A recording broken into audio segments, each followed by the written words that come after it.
mandirigmang bantay ng aswang. Sige, tumakbo ka pa para sabihin ko sa'yo, napapagod na ako ng kahahabol sa'yo. Isang hakbang pa, gagawin talaga kitang abo. Tinutugis ni Canole ang gabunan na si Ray dahil ito ay merong isang napakalaking kasalanan na dapat niyang panagutan. Mabuti naman at huminto ka na. Pagod na akong katatakbo. Huwag niyo ho akong papatayin. Habang sinasabi yun ni Ray, yung asawa niya ay tumatakbo papalapit sa kanila. Napansin ni Canole na malaki ang tiyan ng babae. Huwag po ninyong papatayin ang asawa ko. Buntis po ako. Buntis ka? Anak ng... Buntis ka pala. Tapos yung asawa mo, gumagawa ng ganyan? Ano? Pinapakain niya sa'yo? Yung hinuhuli niya? Hindi ho. Ginagawa niya lang yun dahil sa pananakot ng lahi niya. Totoo ba yun, Ray? Totoo po yun. Tinatakot lang ako ng lahi ko. Kaya ako yun nagagawa. Hindi ko ho intensyon na mandagit para ipakain sa aking asawa. Dahil ang asawa ko ay hindi naman isang gabunan. Kung bibigyan niyo ho ako ng pagkakataon, ipapangako ko sa inyo na magbabagong buhay na po ako. Huwag niyo ho akong papatayin. Buntis ho ang asawa ko. Ayaw kong lumaki ang aking anak na walang kinikilalang ama. O sige, ganito, Ray. Magkasundo tayong dalawa. Sisiguraduhin ko munang kaya mo yung ginagawa ng dahil sa pang-uudyok sa'yo ng mga kamag-anak mo. Pero pag napatunayan kong sarili mong kagustuhan yan, pasensyahan na lang tayo. Sige ho, para ho maniwala kayo. Dito lang ako sa bahay. Hindi ho ako aalis dito. Ituturo ko sa inyo ang lugar ng aking kamag-anakan. Kung hindi nyo lang ho na itatanong, delikado rin ang buhay ko sa mga kamag-anak ko. Itinuro ni Ray ang lugar kung saan matatagpuan ang kanyang mga kamag-anakan. Hindi nagsayang ng oras si Canole at nagpunta siya roon. Pagpasok niya sa lugar, upang hindi maramdaman ng mga kamag-anakan ni Ray ang presensya ni Canole, itinago niya ito pangsamantala. Nanggagapang siya sa ilalim ng mga naglalakihang puno at ang mga kamag-anak ni Ray ay kasalukuyan na tumatagay ng tuba sa gilid ng sira-sirang kubo. Napakatagal naman ni Ray. Inip na ako. Wika ng isa sa kamag-anak ni Ray na may pangalan na Kabatong. Sigurado bang babalik yung si Ray? Sigurado bang magdadala siya rito ng makakain? O kung hindi, tayo na ang magkusang pumunta sa kanila at kunin natin ang bata sa sinapupunan ng kanyang asawa.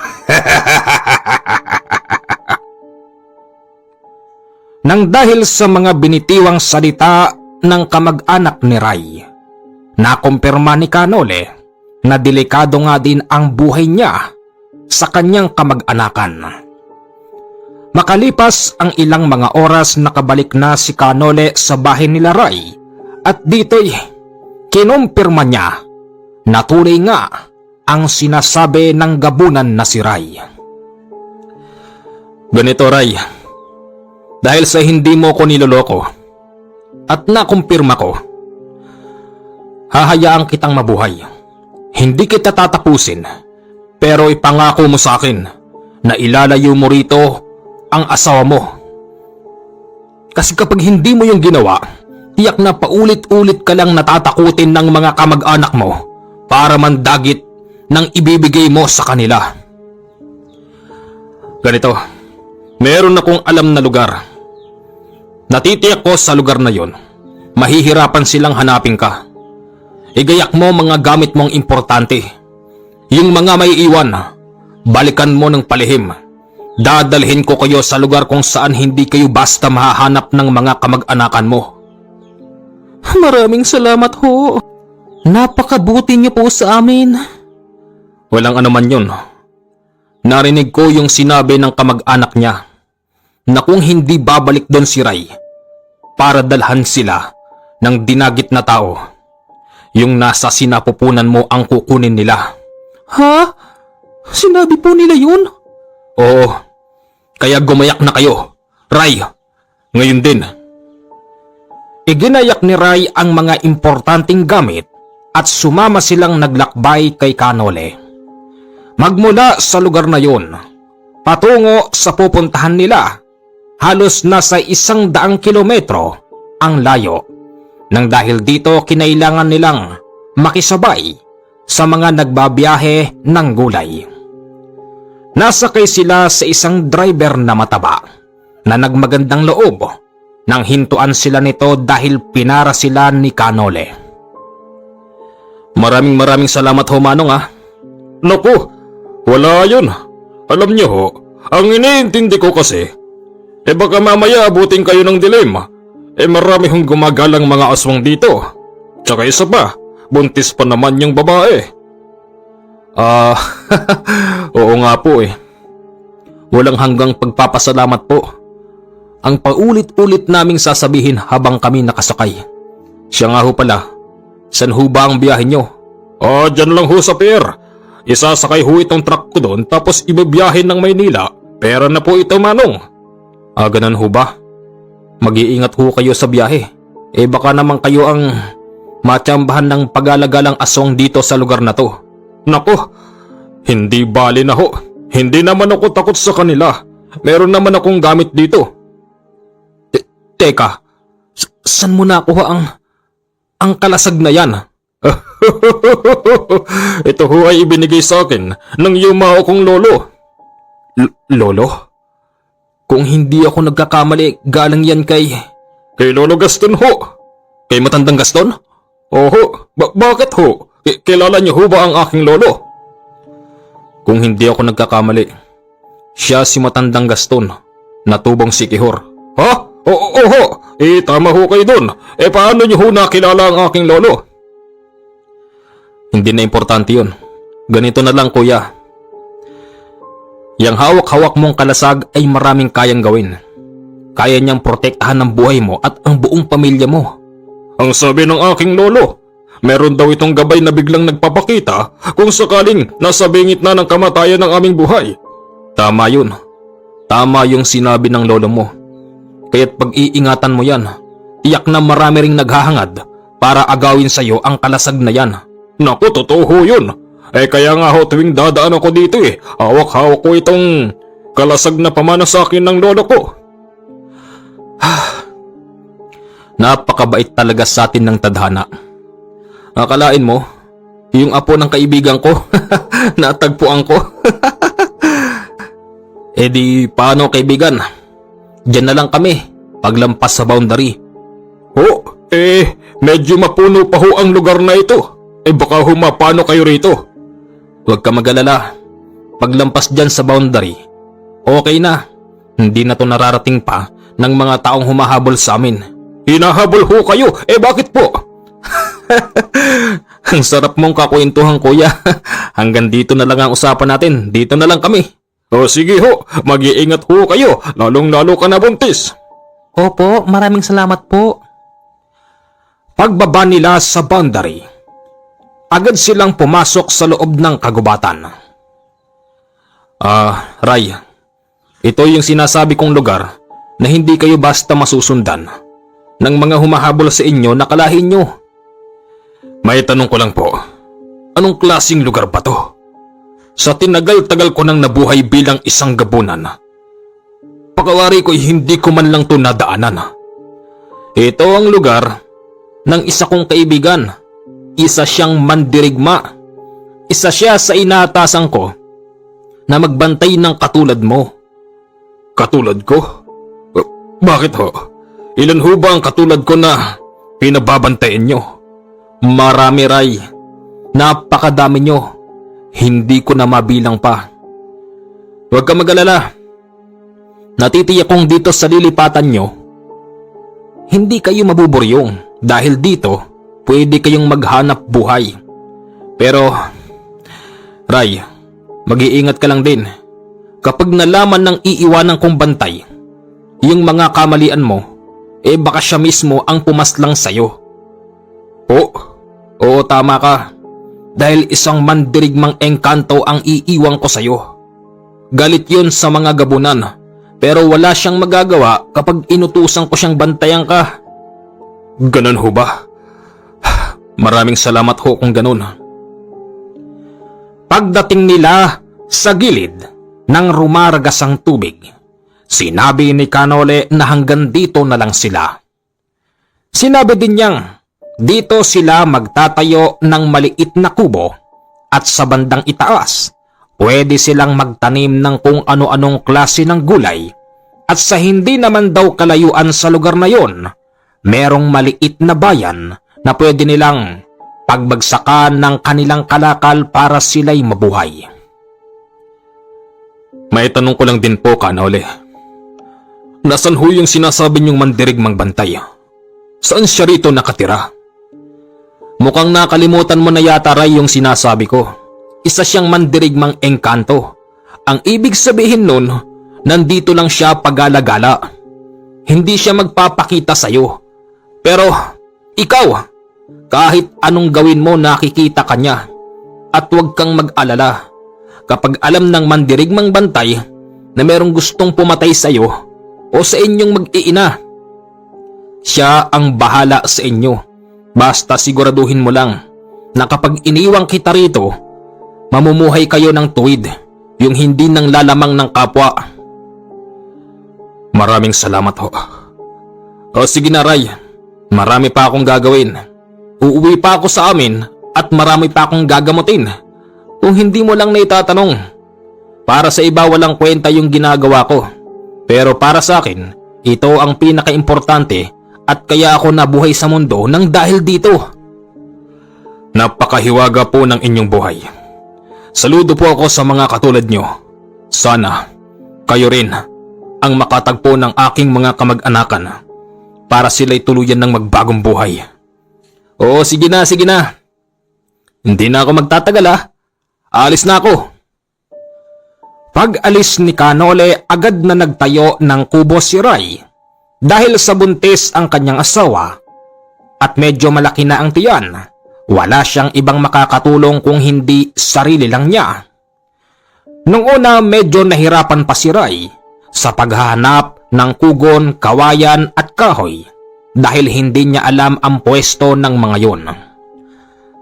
Habang itinatayo niya ang maliit na kubo, napansin niyang yung tubig kapag gabi ay parabang tumatahimik. Hindi katulad sa araw, parang galit na galit ang tubig at nagngangalit. Ray? Oh, bakit? Nagugutom ka na? Medyo. Hanggang kailan ba matatapos yung kubo natin? Bukas, may bubong na to. Pasensya ka na, Glenda. Sa ngayon, ito pa lang ang naitatayo ko eh. Magpasalamat na lang tayo dahil hindi pa rin tagulan. Oo nga eh. Alam mo naman na bawal maulanan ang mga buntis. Alam mo, Ray, ang bait-bait ng taong yun. Tsaka, nakikita ko sa mga mata niya yung pagiging tuwid sa sinumpaan niyang tungkulin. Mabuti na lang talaga at siya yung malakas na albularyong merong mababang puso. Alam mo, Glenda, akala ko talaga katapusan ko na nun. Kahit nagngangalit ang mga mata niya sa galit, nakita ko pa rin sa mga mata niya yung kabutihang asal at kabutihang kalooban. Maswerte pa rin tayo at pinagbibigyan tayo ng pagkakataon para mabuhay at nang maituwid ko ang aking mga kamalian. Sana, pag nanganak ako, dalawin niya tayo rito. Para pag pinabinyagan natin yung anak natin, siya yung ninong. Sana nga. Pero katulad ng sinabi niya, merong nagbabantay sa atin. Tiyak na ipaparating ng tagapagbantay yung mga sinasabi mo. Lumipas ang isang buwan. Nakapagtanim na si Ray ng sili, kamatis at talong. Hindi naman yon kalakihan, pero para sa kanila, ito na ang simula ng kanilang pagbabagong buhay. Ilang buwan pa ang lumipas, tuluyan na silang makakapag-ani sa unang pagkakataon. Akala niya'y walang magnanakaw sa lugar na yon, pero hindi niya alam, ninanakawan na pala sila ng mga taong may bitukang halang. Isang gabi, dalawang lalaki ang merong bitbit na sako na nanggagapang sa loob ng talungan. Pare, tiba-tiba na naman tayo. Walang kaalam-alam yung tao dyan na ninanakawan natin yung talungan niya. O paano? Katulad ng dati, huwag mong pipitasin lahat. Piliin mo lang yung mga malalaki para marami tayong ibenta sa talipapa bukas. O sige pare, tara! Habang namimitas ang dalawang magnanakaw, hindi nila alam si Ray ay kanina pa nagmamasid sa itaas dahil nung mga oras na yon, ginagamit na naman ni Ray ang kanyang abilidad bilang isang mataas na uri ng gabunan. Ganon pa man, hindi niya planong patayin ang dalawang magnanakaw, bagkus ang plano niya ay takutin lang ang mga ito.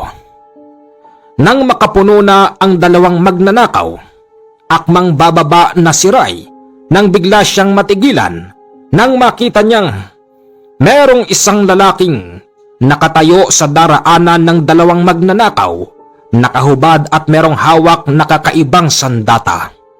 Ay! Patay tayo pare! Yung may-ari pare! Wika nung isang magnanakaw. Saan kayo pupunta? Hindi niyo ba alam na mahigpit na pinagbabawal ang pagnanakaw?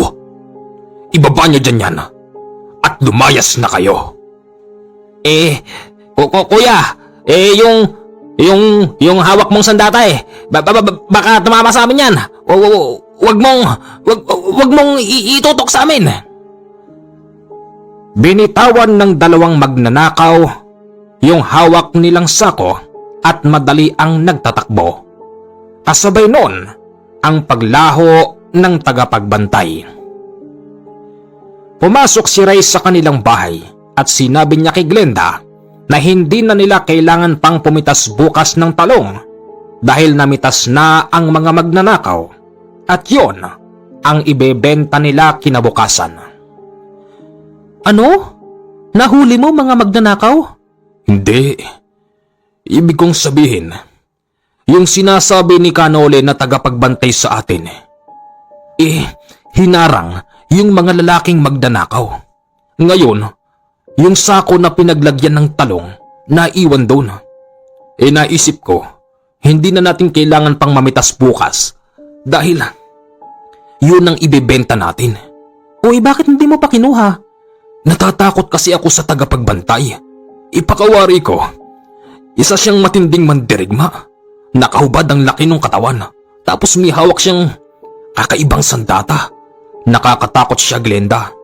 Halika, samahan kita. Wag na. Dito ka na lang. Buntis ka eh. Malapit ka ng manganak. Kinabukasan magang-maga, kinuha na ni Ray yung isang sako ng talong. Tapos idinala sa talipapa. Hoy, Shuki! Mukhang marami kang dalang talong ngayon Oo ho. Medyo marami ho kasi kaming napitas eh. Bagsakan mo na ako rito, Shuki. Hanggat wala pang nakakakita. Magkano ba kilo? Kayo naman ho, Manang. Para naman ho kayong bago ng bago. Mura lang pag sa inyo. Sige, Shuki. Dalian mo, siya nga pala. Nung nakaraang gabi, merong kumakatok dito sa bahay ko at nag-aalok ng talong, ng kamatis at saka ng sili. Nagtataka nga ako sa mga batang yun. Kung saan ba nila kinukuha yung binibenta sa akin? Siyempre, dahil ako'y isang negosyante, bibiling ko na yon at wala na rin akong pakialam kung yun ba'y galing sa nakaw. Hindi ko ho sigurado manang eh. Pero kalimutan na ho natin yun. O ito na ho yung para sa inyo. May bonus pa. Oo naman ho. Sige ho at pupuntahan ko pa yung iba kong babagsakan. Sige.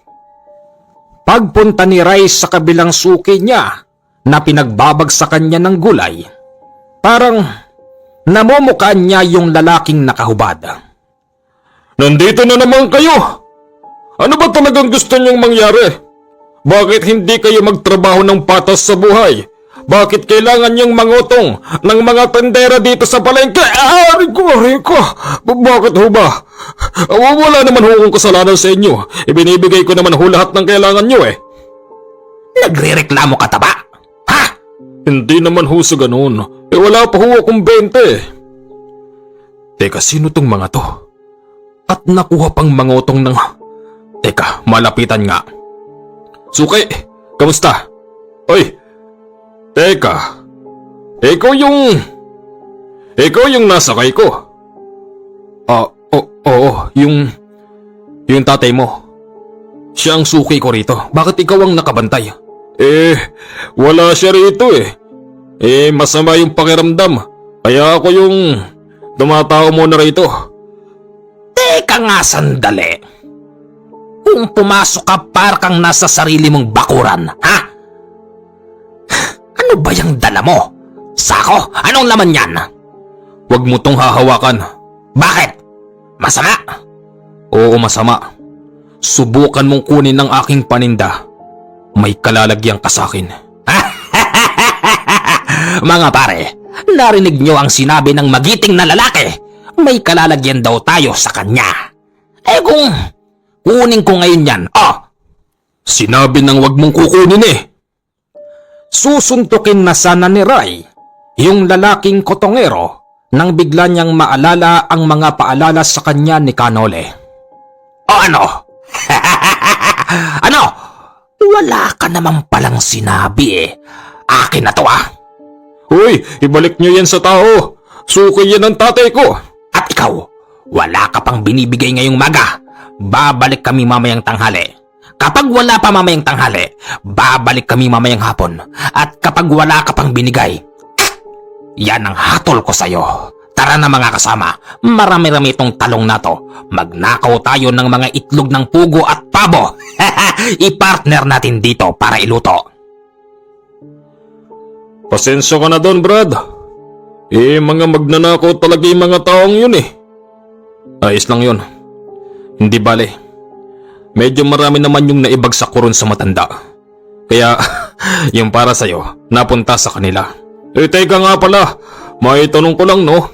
Hindi ba doon ko kaya binaba sa boundary? Paanong nakarating kayo rito para magbagsak ng gulay? Ito lang kasi yung pinakamalapit na pwede naming pagbagsakan ng produkto namin. Ganun ba? Pasensya ka na talaga, papalitan ko na lang yung kinuha ng mga taong yun. Anak ko, hindi na. Ayos lang yun, nakapagbenta naman ako. Teka, ang tatay ko ayun oh. Paglingon ni Ray sa tinatawag niyang tatay, nakaramdam siya ng kaba dahil ang tatay pala ng lalaking yun ay isa ring albularyo. Medyo may kaedadan na at nang magkatinginan silang dalawa ni Ray, wala siyang malang gawin kung hindi yumuko at magpaalam. Hindi na ako magtatagal, Brad. Alis na ako. Teka lang, Brad. Sandali. Sandali lang. Papalitan ko yung kinuha sa'yo ng mga taong yun. Hindi na. Alis na ako. Bakit? Para kang nakakita ng anghel. Ha? Gabonan? Shh, wag ho kayo maingay. Oo. Alam kong alam nyo na ako isang gabunan. Huwag niyo naman hong ipagsigawan. Gabunan? Alam mo bang, kanina ko pa nararamdaman kung sino ka.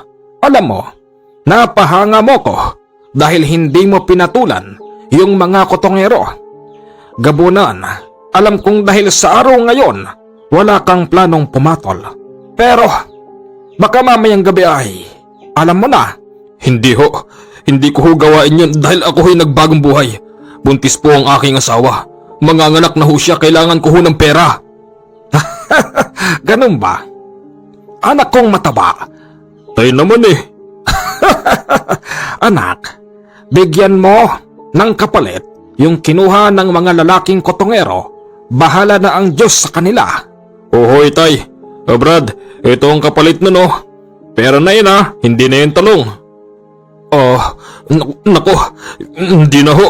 Nakakahiya po. Huwag ka nang mahiya. Ikaw din ang nagsabi na kailangan mo ng pera dahil buntis ang asawa mo. Oho, salamat ho. Pag-uwi ni Ray sa kanilang bahay, inabutan niyang yung asawa niya ay namimilipit sa sakit ng tiyan. Manganganak na yata ako, Ray. Ha? Teka lang, dadaling kita sa ospital. Dinala nga ni Ray sa ospital ang kanyang asawa. Kaya lang, alanganin siyang pumasok. Kayo ho ba ang asawa nung nanganak? Dok, oho. Pumasok ho kayo. Successful ang operasyon. Lalaki po ang anak nyo. Pagbukas niya ng pintuan, agad na tumambad sa kanya yung nakasabit na imahe ng rebulto sa pader. Dok, dito na lang ho ako sa labas. Teka, bakit ho? Meron ho bang problema? Wala ho, Dok. Medyo masama ho kasi yung pang-amoy ko rito sa loob. Mabuti na lang at naiintindihan ng doktor ang sinasabi ni Ray. Ilang araw ang lumipas, nakalabas na sila. Dito palang nahawakan ni Ray ang kanyang anak. Ang gwapo ng anak natin, no? Oo naman. Sa akin nagmana.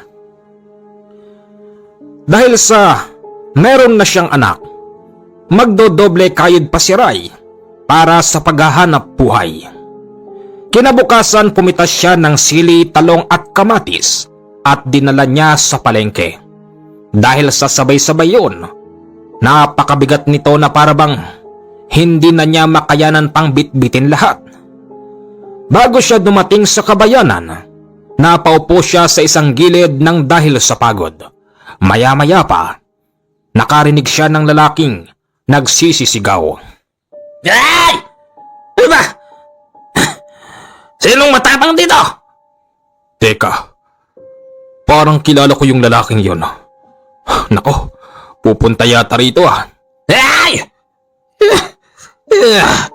Huwag niyo akong pinaglololoko. Masama ako magalit. Isang linggo na ako di kumakain. Hoy, ikaw, anong tinitingin-tingin mo sa akin, ha? Wala. Anong wala? Teka, ikaw nga.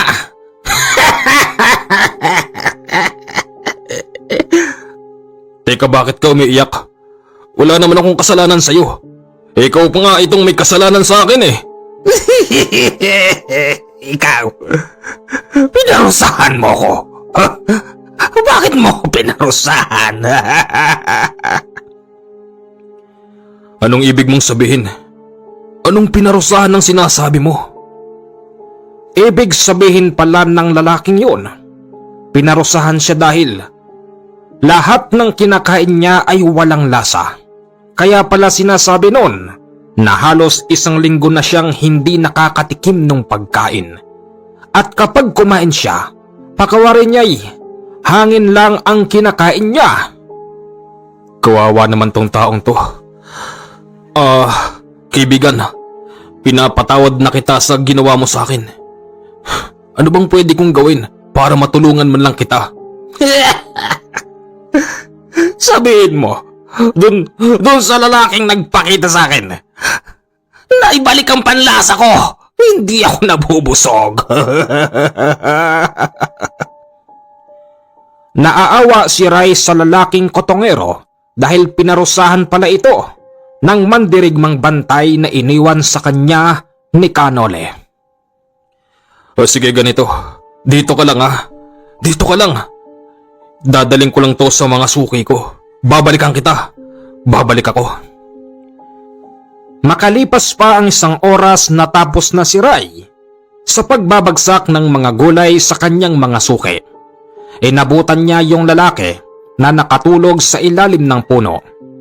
Binuhat niya ito papauwi sa kanila at nagulat pa noon si Glenda dahil may kasama si Ray na isang pulube. Oh, saan mo nakuha yan? Glenda, siya yung sinasabi ko sa'yo. Yung lalaking kutongero. Oh, gano'n naman pala eh. Bakit dinala mo rito? Glenda, makinig ka. Meron siyang malaking problema. Pinarusahan siya ng engkantong mandirigma na tagapagbantay natin. Ano? Anong gagawin mo ngayon sa kanya rito? Glenda, gusto ko sanang sabihin doon sa tagapagbantay na patawarin na yung tao. Kawawa naman. Ikaw ang bahala, sige. Nang magising yung lalaki, dito ay kinausap siya ng masinsinan ni Ray. Kaibigan, yung sinasabi mong nagparusa sa'yo, gusto ko siyang kausapin. Maaring nagpapakita siya sa mga katulad mo. Sa akin nagpapakita rin pero pag malayo lang. Sige, dito tayong dalawa. Magsalita ka. Kausapin natin siya. Humagulhol na naman ang lalaki tapos humihingi ito ng kapatawaran sa ginawa niya. Lumuhod pa nga noon ang lalaking yon. Maya-maya pa'y ibinabangon na siya ni Ray dahil para bang narinig niya ang tinig ng engkantong mandirigmang tagapagbantay na pinatatawad na raw ang lalaki at dapat daw magbagong buhay na ito dahil kapag muli niya itong pinarusahan, tiyak na hindi lang yon ang kawawang sasapitin niya. Nagugutom ho ako. Nagugutom ho ako. Teka lang ho. Ikukuha ko ho kayo ng pagkain. Pagbalik ni Ray, bitbit niya ang isang platong kanin na merong ulam at isang pitsil na tubig. Nilantakan agad ito ng lalaki na para ba talagang matagal nang hindi kumakain. Pagkatapos nun, nakuha pang magtatalon ng lalaki. Nabusog na ako. Sa wakas! Mabuti naman kung ganun. Kaibigan, sa mga nangyari sa'yo, sana ay magsilbi itong aral. Kaibigan. Pangako, at kapag nakita kitang may buhat na mabigat, tutulungan pa kita. Teka, sa iba tong mga gulayan na to? Oo, sa akin yan. Kung gusto mo, samahan mo na lang kami rito. Sige. Naging kaibigan pa bandang huli ni Ray ang lalaking yon. Makalipas ang 1 linggo, napansin ng lalaking yon na para bang may umaaligid sa kanila. Agad itong sinabi ng lalaking yon kay Ray. Ray, pare! Oh, ano yun? Parang merong mga umaaligid eh. Di ko masyadong makita. Pero, bakit ganon? Nakakaramdam ako ng takot sa kanila. Teka, dito ka lang ha? Teka, saan ka pupunta? Sandali, sasabihan ko lang yung asawa ko.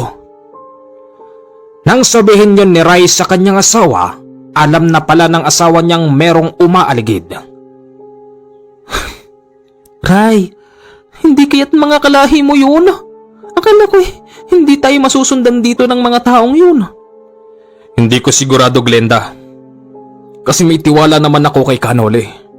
Pero kung talagang mga kalahi ko yun, huwag ka mag-alala. Dahil sa tuluyan na akong nagbabagong buhay, natitiyak ko na hindi papayagan ng iniwang tagapagbantay ni Kanole na galawin tayo ng mga taong yan.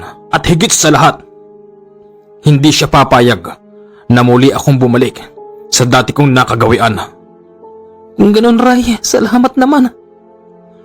Habang nag-uusap ang mag-asawa, yung kaibigan niya'y biglang napasigaw.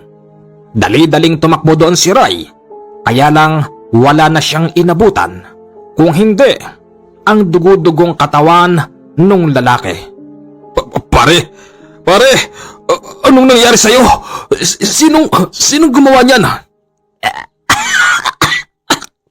Pare, di man maganda ang pinagmulan natin. Unang pagkikita natin, pare. Pero, napatunayan ko bandang huli na meron pa palang mga mababait na taong katulad mong tatanggap sa akin. Pare, huwag ka nang magsalita. Pare, huwag kang bibitaw. Dadaling kita sa ospital. Pare, wag na. Hindi na rin ako habot doon. Pare, bago ako mawala, gusto kong sabihin sa'yo, yung mga taong gumawa sa akin ito, kapag anak mo daw sila. Pare? Pare? Naiyak si Ray nang magpaalam ang naging kaibigan niya. Ganon pa man, kahit na maikli ang panahon ng kanilang pagsasama, labis siyang nagpapasalamat dito dahil ang lalaking yun ang nakadiskubre kung sino ba ang mga taong umaaligid sa kanila. Isang gabi, hindi mapigilan ni Ray ang kanyang sarili at naisipan niyang tumagay ng alak. Ray, halika na, pumasok ka na rito, sarado mo na yan. Baka yung mga kamag-anak mo dumating. Wala akong pakialam. Ano? Ray, ikaw ba yan? Ako to, Glenda. Sa palagay ko, ito na ang tamang oras. Kailangan ko na silang kausapin. Ray, baka bumalik ka na naman sa dati. Makalimutan mo yung pangako mo doon kay Kanole. Hindi. Akong bahala. Alam ko ginagawa ko kahit ako'y nakainom ng tuba. Habang sinasabi yun ni Ray, napansin ng asawa niyang merong naglalakad. Naririnig kasi ni Glenda yung mga yabag ng madaming tao. Maya-maya pa tuluyan na itong nakalapit sa kanilang bahay at dito'y tuluyan nang nakita ni Ray na mga kamag-anakan nga niya ang mga dumarating. Anong ginagawa niyo rito? Paano niyo kami natuntun? Ikaw naman, Ray. Di ba? Lumalabas ka rin ng bahay. Di ba? Kailangan mong maghanap buhay. Nang dahil dyan, nakita ka namin. At isa pa, kahit saan ka magtago, maaamoy ka namin dahil iisa lang naman ang kulay at amoy ng dugo natin. Bakit mo kami tinakasan? Lumayo ka lang. Akala mo'y kung sino ka nang nakakalimot, ha? Umalis ka rito, Kabatong. Ayoko nang sumunod pa sa mga pinag-uutos niyo. Hindi kayo tunay na mga tao. Ganon? Bakit? Tao ka na ba sa lagay na yon? Nasaan na yung hinihingi naming dadagitin mo para sa amin sa araw-araw? Teka, Glenda, nanganak ka na pala. Huwag ang asawa ko. Ang ibig sabihin nun, nandyan yung anak mo. Huwag ang pamilya ko. Parang awa mo na, Kabatong. Pasensyahan na lang tayo. Dahil niloko mo kami ng ilang mga buwan, nag-antay kami sa wala sa'yo. Tapos ngayon, makikiusap ka para sa buhay nyo? Swerte mo naman. Umikot sa likod ang mga kamag-anakan ni Ray. Dalawa na lang ang natira. Labis-labis ang paghingi niya ng tawad sa mga ito para hindi ipagpatuloy ang mga masama nilang binabalak. Yung asawa ni Ray ay madaling nagtatakbo sa loob para kunin ang natutulog na bata. Huwag kayong papasok dito! Wika ng asawa ni Ray habang ito'y umiiyak. Glenda, ibigay mo na sa amin ang anak mo para hindi ka na mahirapan. Dali-daling isinarado ni Ray ang pinto at nagtungo kay Glenda. Nag-akapan na lang silang mag-iina. Kahit anong mangyari, Hindi tayo lalabas. Naniniwala ako na yung mandirigmang bantay natin ay nakamasid. Hindi hahayaan ng tagapagbantay na muling bumalik ako sa pagiging gabunan para pumatay.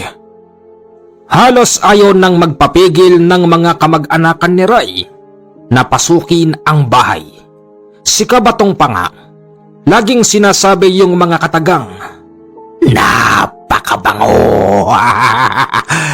Di ba't hindi naman nating kalahi yung asawa at anak mo? O bakit hindi mo na lang sila ibigay sa amin, Ray? Huwag mong kakalimutan, gawain mo rin to noon. Di ba? Isa ka pa nga sa nakikain sa anak ng kalahi natin. Huwag mo sabihin, dinadaga ka na. Ibigay mo sa amin ang anak mo. Kabatong, umalis na kayo. Meron akong tagapagbantay dito.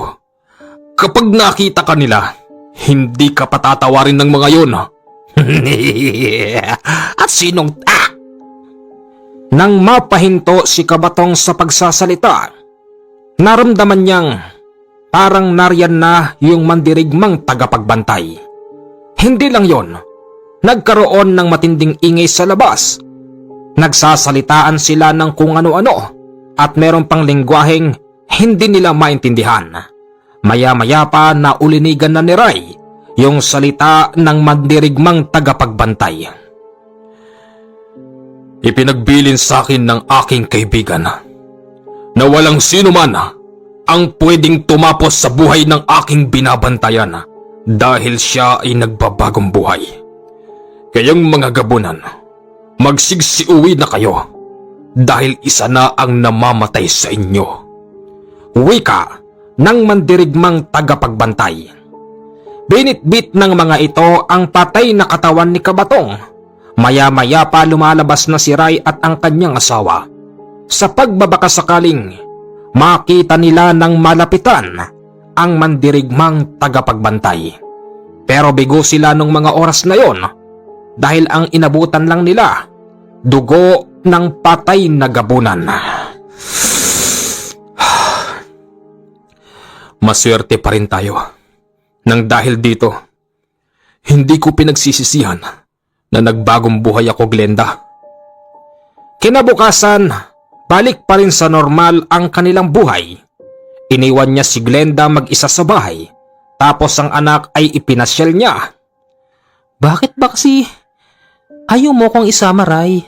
Para buong pamilya tayo. Glenda, tama nang yung anak muna natin ang ipasyal ko. Bukas ikaw naman. Hindi pwedeng mawalan ng tao dito sa bahay. Sana'y naiintindihan mo yun. Tsaka isa pa, yung mga suki ko sa palengke, ang sabi nila, ipasyal ko raw dito yung bata dahil bibigyan nila ng aginaldo bilang bonus na rin nila sa akin dahil magpapasko. Ganun ba? O sige.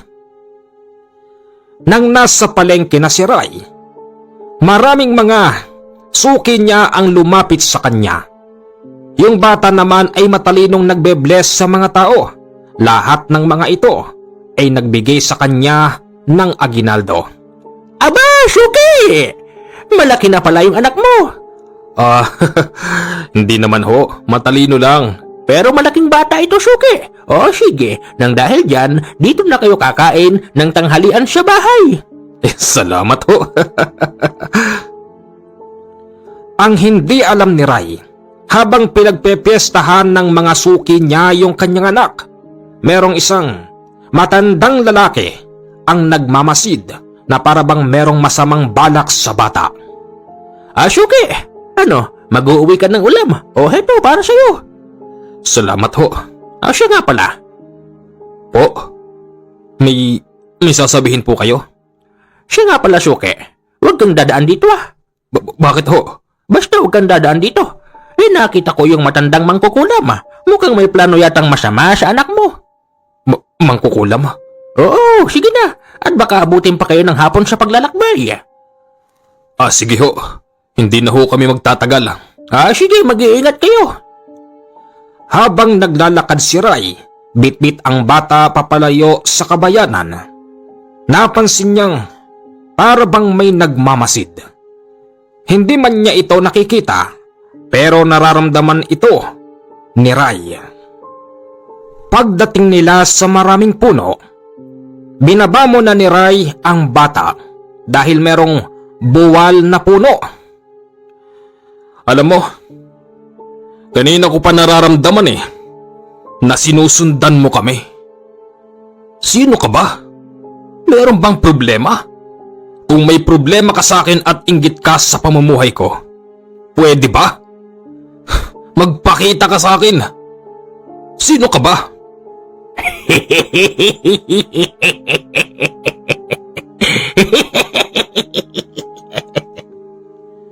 Yung tawa na yon ay nagmumula sa isang matandang lalaki na parabang talagang merong masamang balak sa kanila. Paikot-ikot ang tawa na yon na parabang nagmumula sa isang ibon na paikot-ikot din kanina pa sa kanila.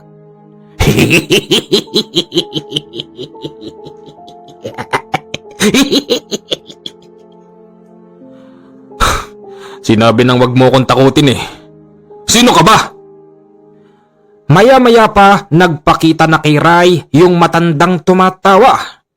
Isa pala itong matandang-matanda na parabang nasa edad mahigit 100 na. Ikaw? Anong kasalanan ko sa'yo? Ha?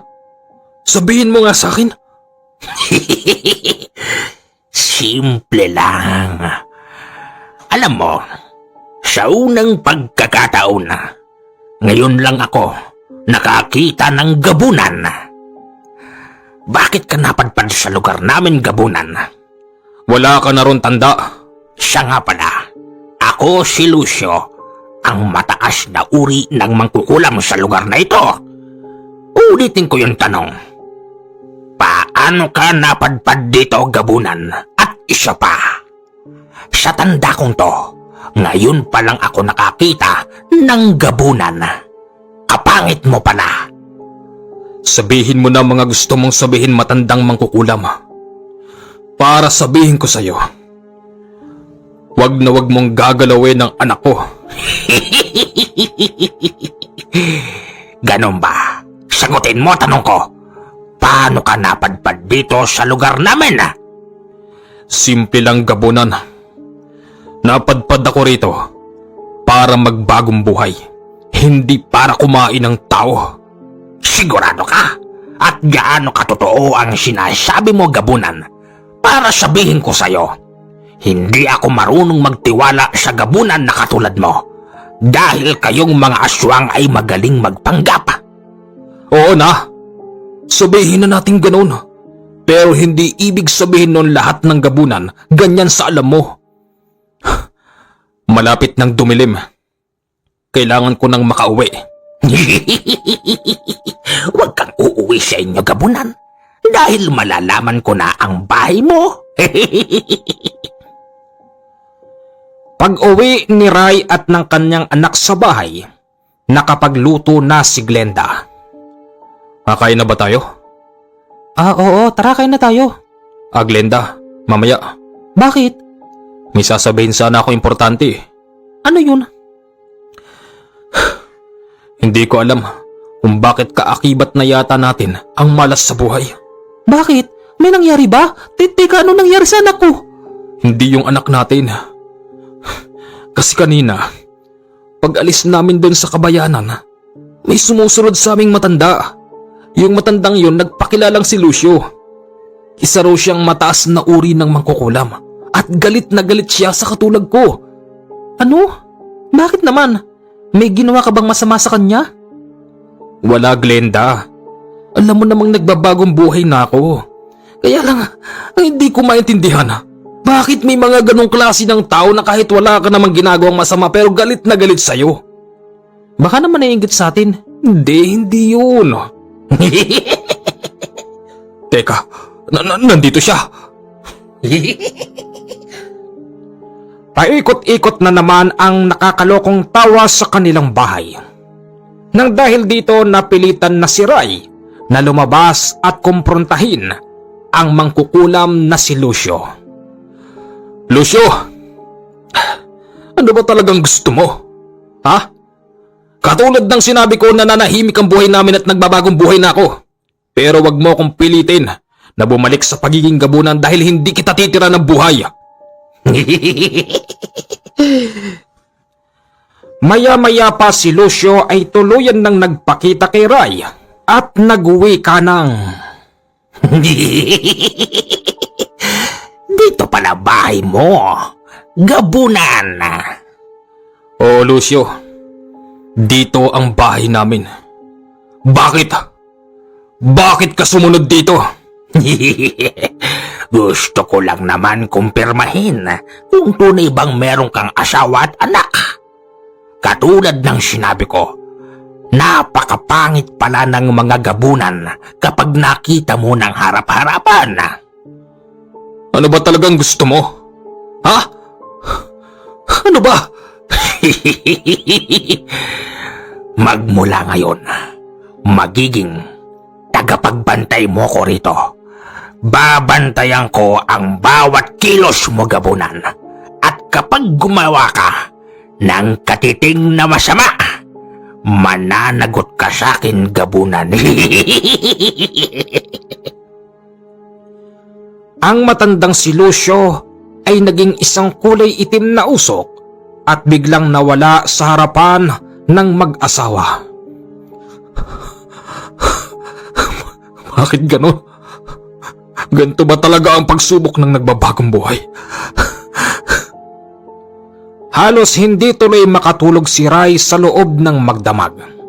Ganon pa man kinabukasan, kailangan niyang maghanap buhay dahil didiligan niya ang kanyang mga pananim dahil sa nag-aaraw na nung mga panahon na yon. Glenda, Oh, bakit? alam mo, ayoko sanang magpaabot ng bagong taon dito sa lugar na to. Sa nakikita ko, sobrang lungkot dito. Bakit naman? Magkasama naman tayo, di ba? Oo, pero di ba nga, unang beses pa lang natin magkakaroon ng anak. Ang gusto ko sanang mangyari, bago man lang sumapit ang bagong taon, maialis natin dito ang anak ko. Lumipat tayo ng lugar, kahit sa bagong taon lang. Pumunta tayo sa mga magagandang park. Sa pagkakaalam ko, dito sa lugar na to maraming mga nagagandahang park na pwede nating pasyalan.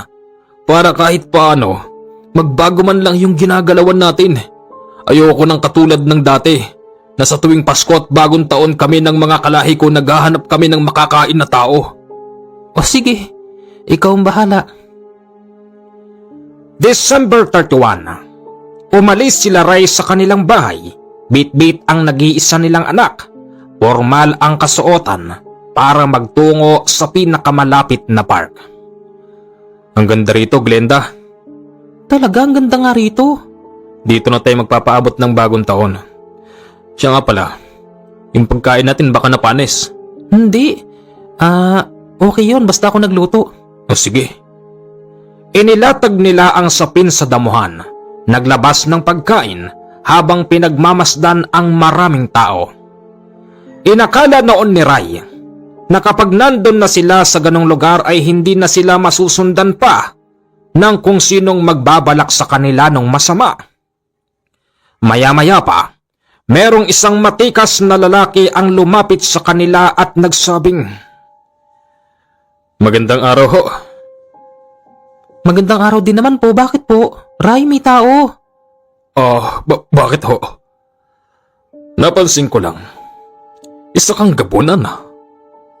Nang laki ang mga mata ni Ray nang sabihin yon ng isang lalaki at nagbanta pa ito sa kanila na kung kaya lang daw ba siya pumunta ron para mandagit, wag niya na raw itutuloy dahil pipigilan siya nito sa ayaw at sa gusto niya, buhay man ang nakapalit.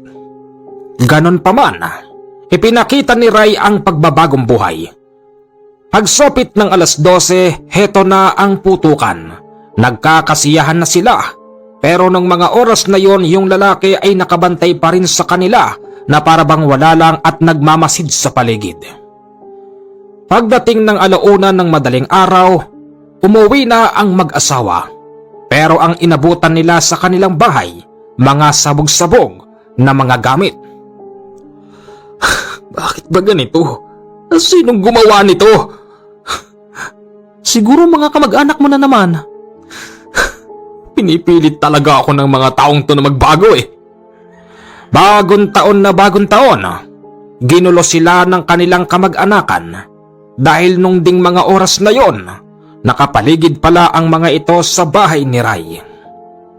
Ray, bagong taon, bagong pagkain.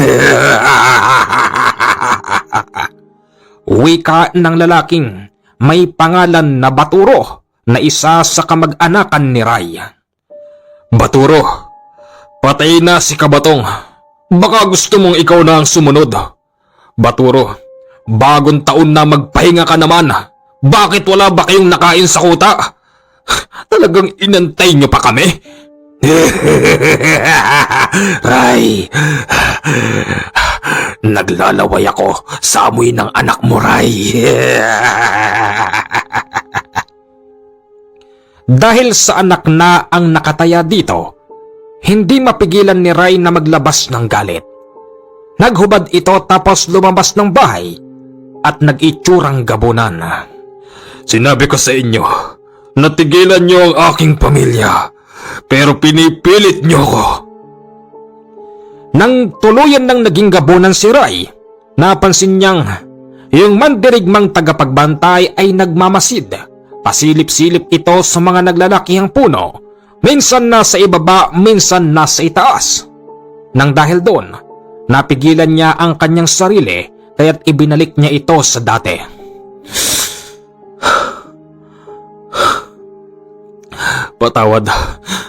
Patawarin mo ko. Wika ni Ray. Bakit? Bakit ka humihingi ng tawad? Bakit? Dahil ako'y nagbabagong buhay. Mahal ko ang aking pamilya. Matapos sabihin yun ni Ray, bigla ang sumugod sa kanya ang kanyang mga kamag-anakan at tinamaan siya ng mga nagtutulisang kuko ng mga ito sa dibdib, sa muka, sa leeg, sa likod hanggang sa hita at sa paa. Maya-maya pa hindi na nakayanan ni Ray ang kanyang mga sugat dahilan ng kanyang ikinabagsak sa lupa. Ray, patay ka na ngayon.